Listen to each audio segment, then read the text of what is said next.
When I disappeared 3 years ago, no one in my family even noticed. Not a single call, not a single message. It was like I never existed, but now, suddenly, they want me at the family reunion. Funny, isn't it? The same people who called me a failure when I lost my job now want to show me off as if I'm part of their perfect family. Before I continue, make sure you follow, share, and turn on the bell, because this story is about to get crazy. I still remember the night I left. Mom told me, "Samantha, you'll never make it on your own.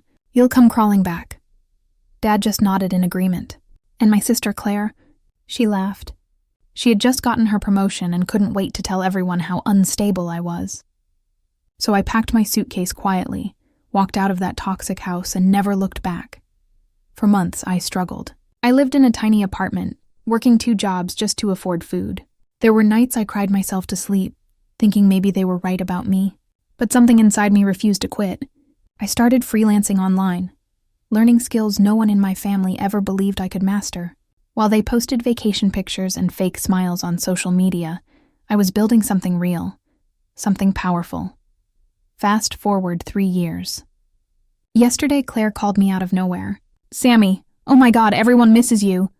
You have to come to the reunion next week." Her voice was sweet, too sweet. I could hear the fake excitement dripping through every word. I asked, "Why now?"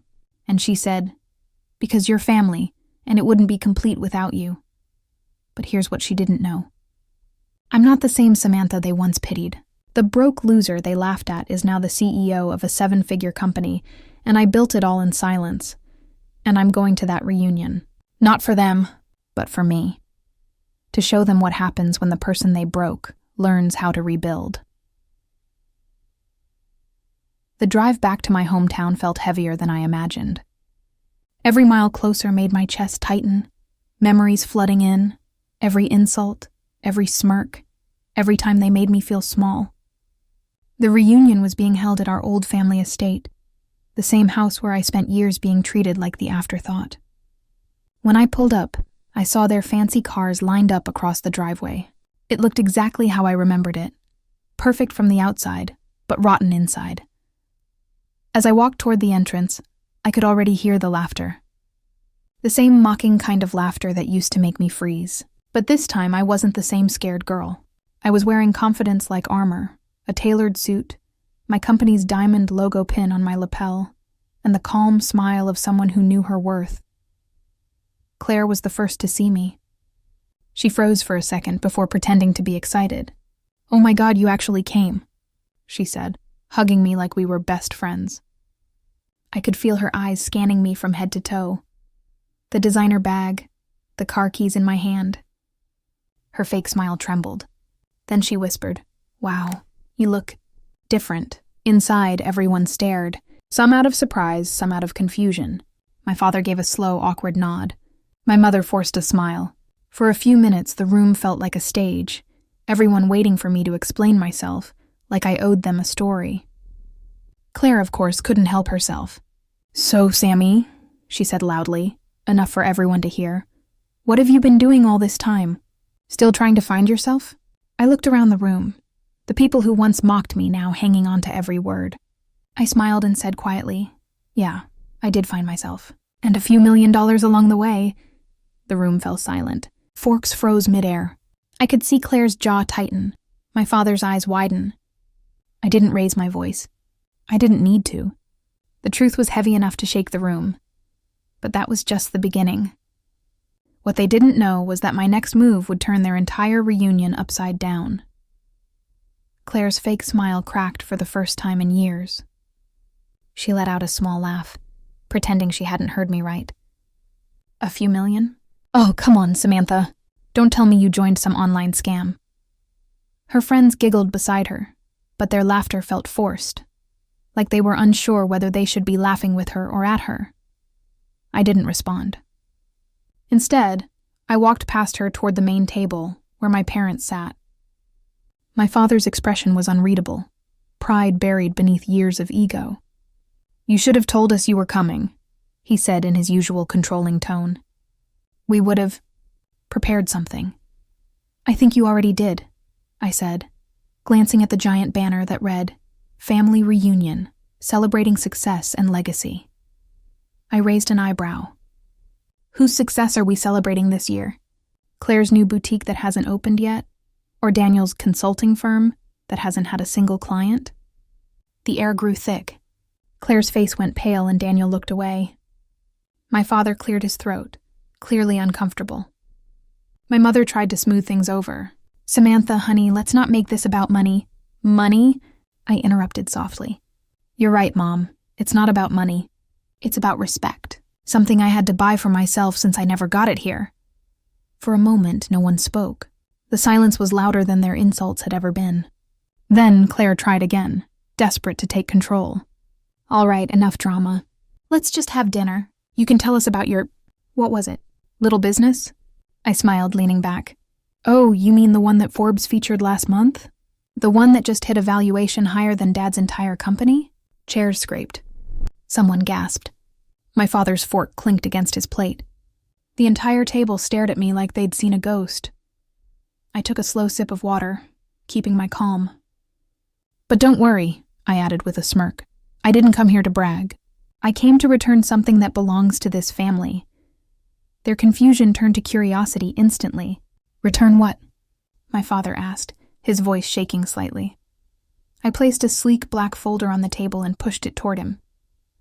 The deed to this house, I said quietly. You sold it last year when your company was struggling. The buyer? That was me. The sound of the folder hitting the table echoed through the hall. My father froze. My mother covered her mouth in shock. Claire's wine glass slipped from her hand and shattered on the floor. I leaned forward, my voice steady. You threw me out of this house like I was nothing.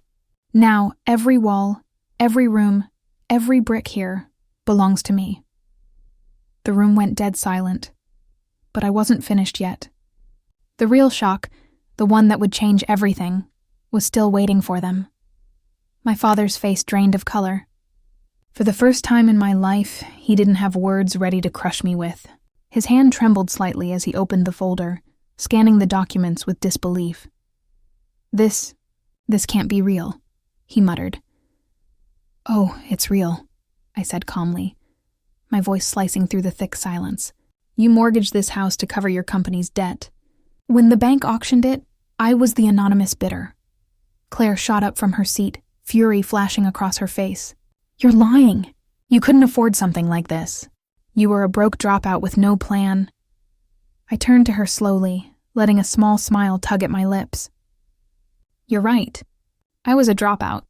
But while you were busy showing off your luxury handbags on Instagram, I was building something real. My tech company just closed a $40 million funding round. Her jaw dropped. One of her friends whispered something, but Claire's glare shut her up immediately. My mother finally spoke, her voice trembling. Samantha, why didn't you tell us any of this? I looked at her for a long moment. Because you wouldn't have listened. You only saw me as a failure, someone who didn't fit into your perfect little picture. I paused, so I decided to let my success speak for me. Everyone sat frozen. The waiters in the corner pretended not to watch, but their wide eyes said it all. The invisible daughter had just flipped the entire room upside down. Then Daniel, my brother, always the quiet observer, leaned forward. So what now? He asked, his tone laced with nervousness. I exhaled slowly. Now you all have a choice, I said.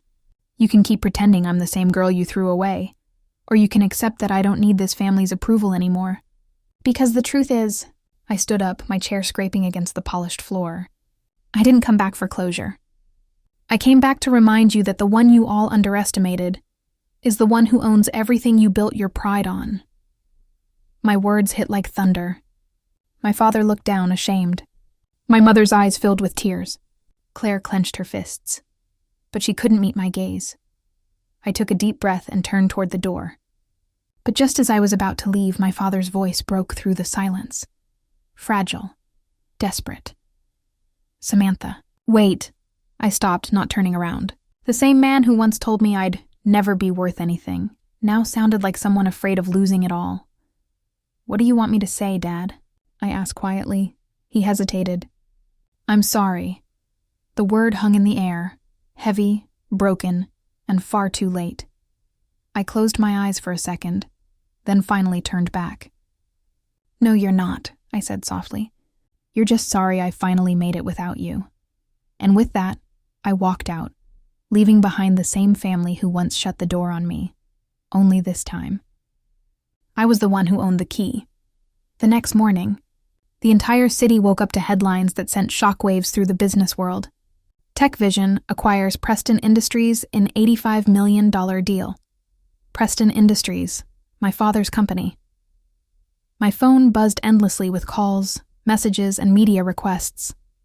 Reporters wanted interviews, investors wanted in, and the internet couldn't stop talking about the mystery CEO who had taken over a corporate giant overnight, but the only thing I could think about was the look on my father's face when he would read that headline. By noon, my phone lit up with his number. I stared at the screen for a few seconds, then answered. "Samantha," his voice cracked. "You bought my company?" "Yes," I said calmly, leaning back in my chair. "Or should I say, our company, since I'm merging it with TechVision." He was silent for a moment. Then, almost whispering, he asked, "Why?" I hesitated, then answered honestly. "Because I wanted to save what you destroyed. You taught me everything not to be, and I used that lesson to build something better." There was a long pause. I could hear his shaky breath through the line. "You could have just let me fall," he said quietly. "But you didn't." "I didn't do it for you," I replied, my tone steady. "I did it for the people who worked their entire lives for your company, and were about to lose everything because of your pride." He didn't respond. I knew that silence. It was the sound of guilt, of a man realizing he'd built his empire on arrogance and lost it to the daughter he once called weak. That evening, I returned to my penthouse overlooking the skyline, the same city that once felt too big for me. Now it felt small, almost easy. My assistant entered with a folder. "The press wants your official statement for tomorrow," she said. I smiled faintly. "Write this," I told her. "Success isn't about revenge. It's about rewriting your story when everyone else stopped believing in it." When she left, I walked to the window, watching the city lights flicker below. For years, I'd dreamed of this, not the power, not the fame, but the moment where my silence would finally mean something. Behind me, my phone buzzed again. This time it was a message from my brother, Daniel. "You did it. You really did it. I'm proud of you." For the first time in a long time, I smiled, genuinely. Because maybe, just maybe, not everything I lost was gone forever. I lifted my glass to the skyline.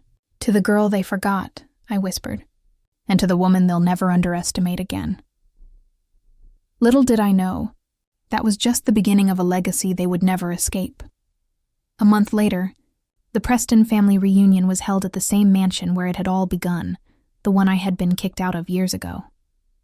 Invitations had gone out to everyone in the family, and despite my hesitation, I decided to go. Not for closure, but for truth.